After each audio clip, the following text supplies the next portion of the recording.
Terima kasih untuk kesempatan yang diberikan. Kami mendapat kehormatan untuk membawa materi ini. Bapak moderator dan panelis lainnya, baiklah, saya segera mulai materi saya. Itu pemenuhan tenaga kesehatan yang kompeten di rumah sakit daerah untuk menunjang sistem rujukan. Slide. Ya. Materi yang akan saya bawakan ada terbagi 3 bagian besar, yaitu situasi sumber daya kesehatan SDMK di Provinsi Sulut, kebijakan nasional perencanaan SDMK nasional, yaitu perencanaan kebutuhan SDM kesehatan, pemenuhan kebutuhan SDM kesehatan, dan peranan pemerintah daerah dalam pemenuhan SDM kesehatan. Slide. Ini universal truth, yaitu no health without workforce. Slide. Data yang ada di Provinsi Sulawesi Utara, jumlah dokter berdasarkan tempat kerja menurut kabupaten kota di Provinsi Sulawesi Utara ada 15 kabupaten kota, yaitu totalnya tersebar di puskesmas ada 416, rumah sakit pemerintah 209, rumah sakit swasta 72, di dinas kesehatan 31, total 728.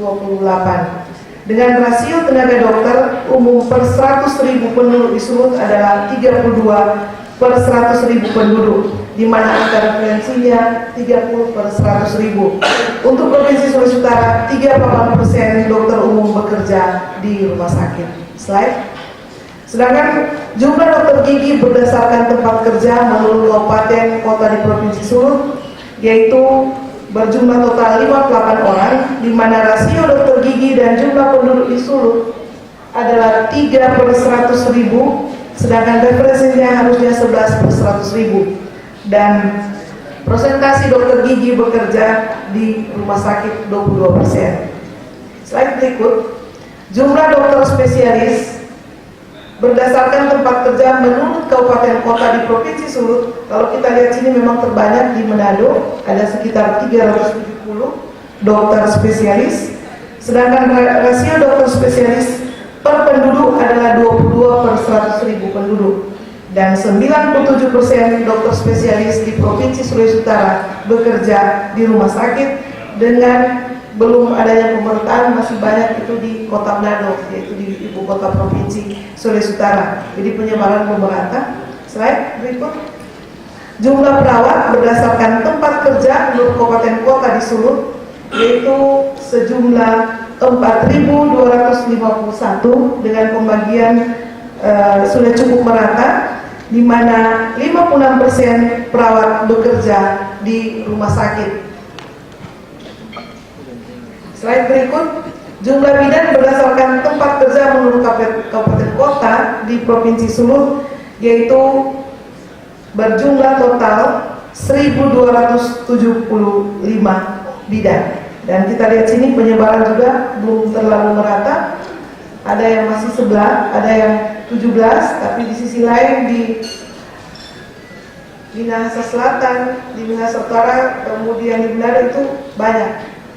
Dan 30% bidan bekerja di rumah sakit.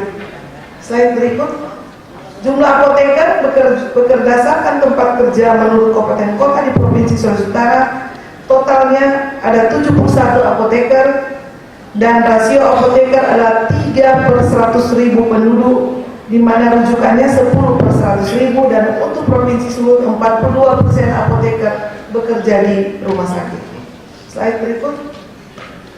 Ini jumlah asisten apoteker berdasarkan tempat kerja menurut kabupaten kota, ada sejumlah 264 dibagi 15 kabupaten kota, sedangkan rasio asisten apoteker adalah 11 per 100.000 penduduk, dan rujukannya referensi 30 per 100.000 penduduk, dan 33 asisten apoteker bekerja di rumah sakit. Slide berikut. Ini tenaga gizi berdasarkan tempat kerja menurut kabupaten kota di Provinsi Sulawesi Utara. Totalnya di 15 kabupaten kota tambah Dinkes Prop Sulut itu ada 296 tenaga gizi, dan rasio tenaga gizi adalah 11 per 100.000, sedangkan rujukannya 22 per 100.000, dan di Provinsi Sulawesi Utara ada sekitar 19% tenaga gizi bekerja di rumah sakit. Slide berikut. Jumlah keterapian fisik berdasarkan tempat kerja menurut kabupaten kota di Sulawesi Utara ini agak menonjol karena ada beberapa kabupaten kota yang masih nol. Kemudian totalnya baru 61 orang tersebar di 15 kabupaten kota dan di Dinkes Provinsi Sulut. Jadi rasio keterapian fisik 3/100.000, sedangkan rujukannya 4/100.000, dan 63% keterapian fisik bekerja di rumah sakit untuk Provinsi Sulut. Berikut slide jumlah keteknisian medis berdasarkan tempat kerja menurut kabupaten kota di Provinsi Sulut, di mana rasio teknisi medis 2/100.000 penduduk, sedangkan rujukannya 15/100.000 penduduk. Total berada di Provinsi Sulut yang terbagi di 15 kota. Ini juga ada masih banyak kabupaten kota terutama di kepulauan yang masih belum ada tenaga keteknisian medis. Totalnya 47 tenaga, dan di sini untuk di rumah sakit sebanyak 93% tenaga keteknisian medis bekerja di rumah sakit. Slide berikut. Ini fakta yang ada. Rasio beberapa tipe tenaga kesehatan belum memenuhi kecukupan untuk pelayanan proporsional terhadap jumlah penduduk. Kedua, fakta kecukupan tenaga di pelayanan rujukan berdasarkan rasio tenaga kesehatan per jumlah tempat tidur per tipe rumah sakit lebih tidak memadai. Dan terakhir, pemenuhan tenaga kesehatan di layanan rujukan harus terintegrasi dalam kebijakan pemenuhan tenaga kesehatan secara umum. Slide. Ini permasalahan tenaga kesehatan, yaitu jumlah dan jenis nakes terus meningkat, namun kebutuhan dan pemerataan distribusinya belum terpenuhi, terutama di DTPK. Ini daerah terpencil perbatasan kepulauan. Kemudian kualitas tenaga kesehatan masih rendah, pengembangan karier belum berjalan, sistem penghargaan dan sanksi belum sebagai mestinya. Kemudian kurangnya tenaga kesehatan baik jumlah, jenis, distribusi menimbulkan dampak terhadap rendahnya akses masyarakat terhadap Yankes berkualitas. Kemudian ketersediaan penyebaran dan kualitas SDMK yang belum optimal. Permasalahan ini, yaitu tantangan yang dihadapi kita adalah meningkatkan sinkronisasi antara produksi dengan kebutuhan, persebaran penempatan, dan peningkatan kualitas tenaga kesehatan, termasuk di dalamnya pengembangan dan peningkatan kualitas pendidikan tenaga kesehatan serta pengembangan sistem insentif tenaga kesehatan. Slide berikut.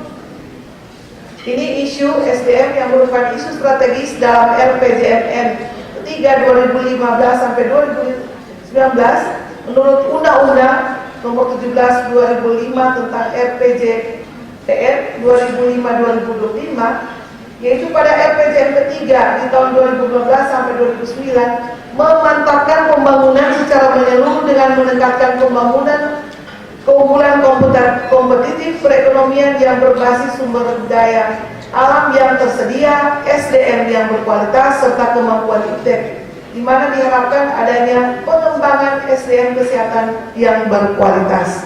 Slide berikut. Ini kebijakan perencanaan tenaga kesehatan secara nasional. Slide. Undang-Undang Nomor 3 Tahun 2004 tentang Nakes, yaitu ketentuan mengenai nakes masih tersebar dalam berbagai peraturan, makanya perlu undang-undang. Yang diharapkan perlu dibentuk undang-undang tersendiri yang mengatur tenaga kesehatan secara komprehensif, di mana undang-undang kesehatan, pengelompokan tenaga kesehatan itu ada 13 kelompok tenaga kesehatan. Terdapat perubahan nomenklatur juga untuk perawat gigi menjadi terapis gigi dan mulut, serta perubahan nomenklatur perawat anestesi menjadi penata anestesi. Selain itu juga masuknya tenaga kesehatan tradisional, yaitu nakes ramuan atau ex jamu, dan tenaga kesehatan tradisional keterampilan atau misalnya akupuntur. Slide.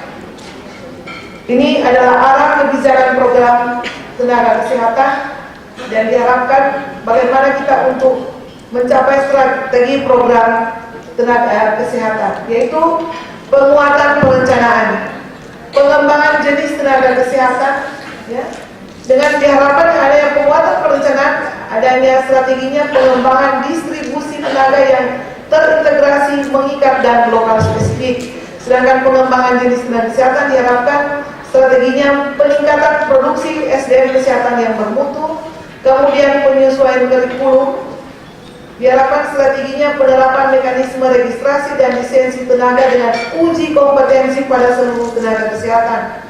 Kemudian kebijakan afirmasi, di mana strateginya peningkatan mutu pelatihan melalui akreditasi pelatihan dan adanya kebijakan program tenaga kesehatan lewat kebijakan ikatan kerja, di mana pengendalian peserta pendidikan dan hasil pendidikan, kemudian program strategi insentif, uji kompetensi atau sertifikasi untuk semua tenaga kesehatan, mekanisme registrasi dan lisensi dan akreditasi pelatihan. Yang diharapkan strategi program tenaga kesehatan dapat tercapainya peningkatan pendidikan dan pelatihan jarak jauh, peningkatan pelatihan yang berbasis kompetensi dan persyaratan jabatan, kemudian peningkatan implementasi manajemen kinerja dan pengembangan insentif bagi material dan non material untuk nakes dan SMK. Untuk Kementerian Kesehatan baru-baru ini sudah diluncurkan untuk pemenuhan tenaga kesehatan di daerah terpencil perbatasan kepulauan, khususnya di puskesmas. Itu 7 tenaga kesehatan yang termasuk dalam program Nusantara Sehat. Mungkin Bapak Ibu sekalian yang masuk daerah DPTK, untuk Sulut ada 2 tempat sementara mendapat program Nusantara Sehat, yaitu di Kabupaten Sangihe di Marore, perbatasan dengan Filipina, dan di Pulau Makalehi untuk daerah kepulauan yang masuk daerah terpencil perbatasan kepulauan. Slide berikut, ini perencanaan SDM kesehatan, yaitu kerangka slide. Nah, mohon izin, mohon maaf ini kurang terbaca dengan baik. Ini rangkaian mulai dari analisis situasi, perencanaan, monitoring evaluasi, dan diikuti di dalamnya ada pengembangan tenaga kesehatan, perencanaan, pendidikan, pendayagunaan, bimbingan dan pengawasan, kemitraan dan pembiayaan. Yang diharapkan implementasinya ini sebelah kiri, ini peningkatan tenaga kesehatan, adanya peningkatan tenaga kesehatan, adanya peningkatan akses terhadap tenaga kesehatan oleh seluruh penduduk, dan terakhir diharapkan implementasinya peningkatan status kesehatan masyarakat di Indonesia, di mana komponen sistem kesehatan yang berpengaruh terhadap pengelolaan tenaga kesehatan yang mempengaruhi implementasi hal tersebut di bawah ini.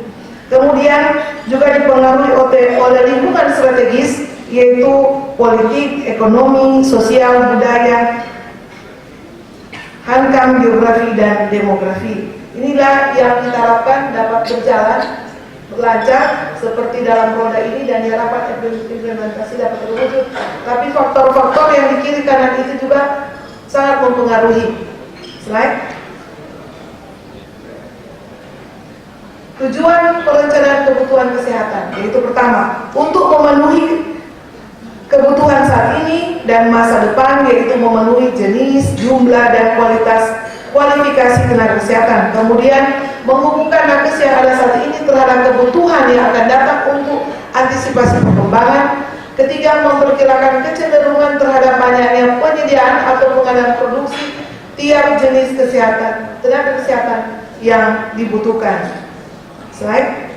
Isu pokok perencanaan kebutuhan kesehatan, yaitu kemampuan perencanaan kebutuhan kesehatan masih perlu ditingkatkan. Kemudian isu kedua, belum adanya perencanaan kebutuhan nakes yang menyeluruh, belum didukung dengan data atau info SDM kesehatan yang akurat, dan terakhir belum dapat digunakan sepenuhnya untuk pengelolaan nakes secara keseluruhan.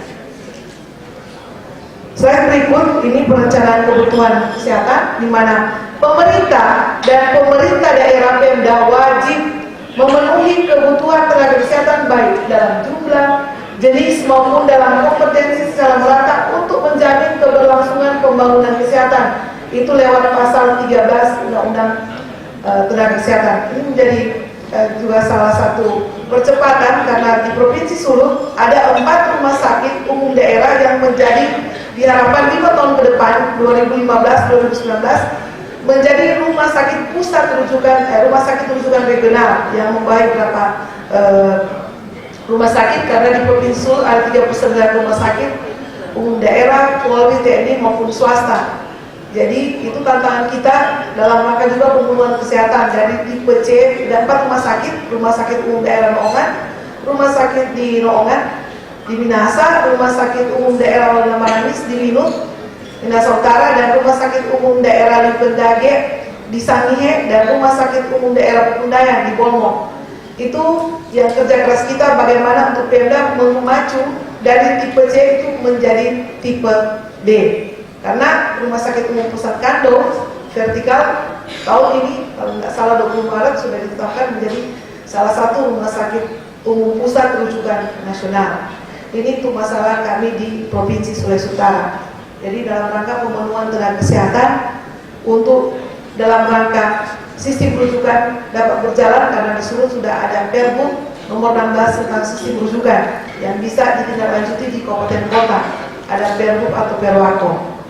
Di sini perencanaan tenaga kesehatan disusun secara berjenjang mulai dari Fasiankes, pemerintah, apakah itu di Puskesmas, kemudian Pemda kabupaten kota, Pemda provinsi, sampai dengan pemerintah secara nasional berdasarkan ketersediaan tenaga kesehatan dan kebutuhan penyelenggaraan pembangunan dan upaya kesehatan, itu pasal 14 ayat 2 Undang-Undang Nakes. Saya mendapat informasi dari BUMI, dari Kementerian Kesehatan, mulai tahun ini sampai 2020 untuk tenaga D1 sudah tidak dianggap lagi nakes. Paling rendah itu harus D3. Ini juga banyak tantangan kita, apalagi di Provinsi Sulut banyak daerah-daerah kepulauan yang masih kurang tenaga kesehatan. Ya, slide berikut. Ini perencanaan kebutuhan tenaga kesehatan. Ya, kita mulai ada standarnya, standar pelayanan kesehatan yang diharapkan. Perencanaan kebutuhan tenaga kesehatan ada 2 yang menjadi dasar, itu standar pendidikan dan standar kompetensi. Diharapkan jangan ada lagi bidan yang tamat tapi hanya partus pandang, artinya dia tidak pernah melaksanakan. Jadi kita harapkan itu tidak terjadi, apalagi dia di tempat misalnya di klinik atau di puskesmas. Jadi tantangan kita mungkin untuk arsada itu lain kalau di rumah sakit. Bidan yang baru selesai tapi ternyata dia tidak melaksanakan, tapi istilah kita di bidang itu partus pandang, jadi hanya melihat, tidak melaksanakan. Slide. Ini perencanaan sebagai dasar pemenuhan kebutuhan SMK. Kadang-kadang kita gampang menyebutkan mapping, tapi dalam pelaksanaan tidak semudah itu karena turnover atau rolling itu begitu cepat. Jadi kadang-kadang mapping hari ini 6 bulan kemudian dia sudah berubah lagi di kabupaten kota, ya. Kemudian rencana kebutuhan SMK, pengadaan SMK, upaya pemerataan SMK, yaitu pemenuhan nutrisi. Kadang-kadang sudah selesai dilatih, dia pindah, ikut keluarga atau suami atau promosi atau apa, itu kadang-kadang yang menjadi tantangan kita dalam perputaran tenaga kesehatan baik di rumah sakit maupun di puskesmas. Slide berikut, perencanaan sebagai dasar. Penguatan perencanaan SDMK, yaitu pertama, optimalisasi regulasi. Kedua, pemetaan kebutuhan SDMK tahunan. Diharapkan kita di Dinas Kesehatan bisa ada ini, data ini. Kemudian penyusunan rencana pengembangan tenaga kesehatan 2011-2025, adanya penyusunan pedoman perencanaan kebutuhan SDMK. Kelima, penyusunan standar keterangan di fasilitas pelayanan kesehatan. Dan keenam, fasilitasi penyusunan dokumen rencana kebutuhan SMK di tingkat kabupaten kota. Dan ketujuh, pengembangan sistem informasi SDM kesehatan. Slide. Ini peningkatan sistem informasi dan perencanaan SDM kesehatan, yaitu untuk sistem informasi SDM kesehatan itu pertama rencana aksi SI-SDMK, kedua koordinasi pengumpulan data SDMK baik lintas program di Kementerian Kesehatan dan lintas sektor seperti KKI, KFN dan MTKI, kemudian pemotongiran data S1 SDM kesehatan baik pusat dan daerah, dan kelima model integrasi SID SDMK. Kemudian perencanaan SDM kesehatan yaitu penyusunan rencana kebutuhan SDMK tahunan. Kedua, perencanaan pengembangan tenaga kesehatan RPTK yang diharapkan itu adanya dapat tercapai untuk jangka panjang. Kemudian fasilitasi perencanaan kebutuhan SDMK di kabupaten kota. Kemudian pedoman perencanaan SDM kesehatan. Kelima, analisis kebutuhan SDM kesehatan terkait produksi nakes. Keenam, aplikasi perencanaan SDMK. Waktu Ibu berapa? Oke. Terakhir, untuk upaya pemenuhan tenaga kesehatan, slide, yaitu peningkatan pengangkatan CPNS. Kita di Provinsi Sulut ada beberapa kabupaten kota yang mengangkat dokter lewat PTT daerah, baik ditempatkan di rumah sakit ataupun di puskesmas. Itu khusus untuk Sulut. Yang di sini kita harapkan penempatan ada residen senior di RSUD, nakes diploma 3 ada di puskesmas DTPK. Ini untuk tahun 2015 ini ditiadakan. Kemudian adanya program intensif dokter Indonesia dan beasiswa juga dengan masa bakti wajib, yaitu tugas tubel D3 sampai 3 dan insentif finansial. Yang terakhir yang saya kesempatkan tadi, tim Nusantara Sehat di Sulut sudah bertugas. Slide, ini isu pemenuhan yaitu turnover tenaga kesehatan di beberapa daerah itu tinggi sehingga retensi tenaga kesehatan rendah. Kemudian insentif tenaga kesehatan belum memadai terutama di daerah DTPK. Slide berikut. Ini slide terus. Ini peraturan bersama untuk perlu adanya peraturan bersama antara Menkes, Mendagri, Menpan tentang perencanaan dan pemerataan nakes di Fasiankes milik Pemda. Slide. Ini upaya perencanaan kebutuhan nakes usulan formasi CPNS yang kita tahu kemarin ada di Bitung, dia melaksanakan pengangkatan dokter tanpa lakukan senas, tapi di biaya APBD sudah ditempatkan langsung 11 dokter. Itu untuk di Provinsi Sulut, Kota Bitung sudah melaksanakan. Tidak dites tapi langsung diangkat sebagai PNS di Kota Bitung. Right? Ini dasar pemikiran saya terus. Ya, prospek ke depan diharapkan mobilisasi SMK yang luas dalam pergerakan wilayah atau mutasi temporer, peningkatan kompetensi dan pelatihan yang terakreditasi sesuai profesi masing-masing termasuk penguasaan IT, peningkatan dan kerjasama SMK mulai tubel direncanakan 1 tahun sebelum pelaksanaan dengan tetap memperhatikan pelayanan kesehatan. Slide, ini untuk Sulut, slide berikut. Ya, terima kasih.